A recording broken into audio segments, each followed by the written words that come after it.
everyone, this is John from Mega Tactical and Survival in Donnelly, Idaho.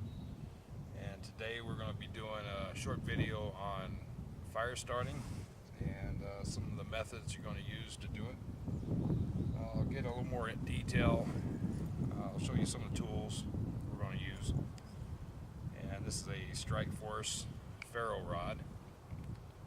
And I'll show you a little bit better video of this, a little closer up. But we're going to use a ferro rod, magnesium bar, and for fire starting tinder we're going to use char cloth, fat wood, and then Vaseline soaked cotton. And these are all items I usually keep in a bug out bag and keep in my vehicle. This is also my knife I use for it. Try not to use my good knives for striking magnesium rod, etc. Kind of wears on them real quick. And during this video as well, I'm going to show you how to make char cloth. So we have some cotton material all ready to go. We've got an Altoids can ready to go. So we will get the video started, and I'm moving a little closer here so you can see what's going on, and I can demonstrate some of the materials and tools I'm using a little better. So just 1 sec, I'll be right back. Hello everybody, we're back. I'm going to kind of show what I've got here as far as materials, and kind of set everything aside here. What I have here is called pine pitch wood or fat wood, and I picked this up earlier on the way in. And what I've got next are pencil sized and smaller twigs. This is going to be part of your kindling to help get your fire going. And the next thing up on that is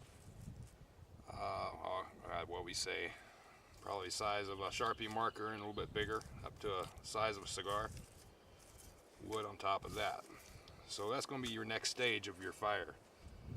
Once you get this going, or you get the kindling going to get this put on it, and then you can start putting bigger wood on it, like I picked up here. This isn't going to be a monstrous fire, this is just kind of something to get started. Also, what I've got here for a tinder bundle is dried grass. It's rained here for almost 3 days straight, so when you pick grass up or any kind of tinder material you're going to use to start your fire, make sure you get stuff that's standing or that's higher, you know, up a tree, old man's beard, whatever. But don't pick up material that's laying on the ground. It's going to be wet and damp still. So try to find what you can that's standing. Possibly the sun's been on. That'll help you out. It'll be drier than anything you pick up off the ground. What I have here is a Strike Force ferro rod. And this is your spark source. And I'll move the video in a little closer in the fire pit once I get started. That's important to have if you're carrying equipment that you're going to keep in a bug out bag or everyday carry. If you're going to keep it in your vehicle, ferro rod is probably one of the best things you can have. That and a knife. Also, this is a magnesium rod. You can pick these up pretty much any sporting goods, as well as the Strike Force ferro rod. So those are good items to have. And if you don't have the ferro rod, the magnesium bars are actually pretty handy as well. And what you do basically is you shave off the magnesium, and you have a ferro rod on the backside strip. You'll use that with your knife to create spark. They come with a small section of hacksaw blade. I don't particularly use that. I mean, if it comes attached to it, keep it with it, use it. It might be your only steel method of running down that ferro rod. So if it has it, great. I don't particularly use it. I always use a knife. And like I said earlier, you can see how the knife is kind of charred. You probably don't want to use your good knife for this. This is one I use basically all the time for the ferro rods and the magnesium bars. It is a sharp knife, but I don't want to ruin my good knives using these. So if you've got a knife on on standby that you're not using. You know, it's a decent knife. This one I've had for, God, probably over 20 years.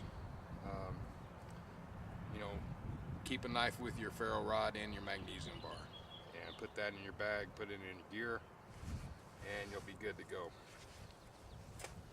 Next thing, all right, here's the ever famous Altoids can. People make survival kits out of them. A lot of people use them for making char cloth, and this is the uncharred cloth. This is just 100% cotton material, and this is what will become your char cloth, as you can see there. So I'm going to move in closer to the fire pit, and so you guys get a better view of what's going on, and I'll explain things as I go. So just hang tight and we'll get started. Alright everyone, we're back.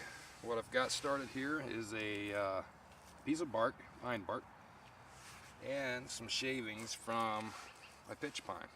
And the ideal thing about this in wet, snowy, rainy conditions is when you peel these off of a stump, the centerpiece is going to be dry. The water's not going to penetrate it. It's rich in pine pitch, and what happens is when the stump dies or gets cut off, either one, the tree keeps producing pine pitch. Well, it condenses into the stump and keeps producing that pine pitch. Well, the more it produces, the yellower and more rich this wood gets as far as a fire starter. So if you can find the pine pitch stump, you are, you know, ideal situation when you can find this. So what I've done, as you can see here, I've got some shavings from the pine pitch stump, or fat wood as some people call it. And hopefully the sun is not interfering too much with the video here. It's kind of coming and going. It's rained here constantly for almost 4 days straight now, it seems like. So some of the stuff is that we're going to be using for our fire, maybe a little damp, and hopefully everything will work out great. The finer you can get this, the better. The more you can get in a pile, the better off you are. So we'll start with that. Again, this is pine pitch wood or fat wood, and there are some companies actually that produce this and sell it by the bag. So something to keep in mind if you're looking for something to store in your gear, or go out and pick some up yourself. You know, next time you're out hiking, walking, snag a big chunk off of a stump and bring it back with you. Manufacture it yourself for your own use. Alright, what we have here is Ultimate Survival Technologies Strike Force ferro rod, and this is an ideal piece to have in your bug out bag, your everyday carry, in your vehicle.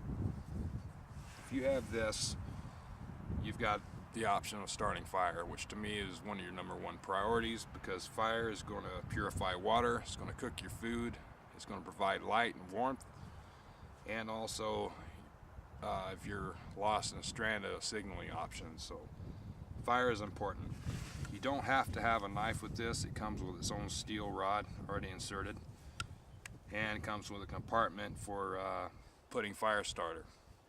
And what I've got in here is cotton soaked Vaseline, and you can put the wet fire tender, starter, whatever, inside this as well. So if you have this piece, you're golden. And I'll show you here shortly how to use this.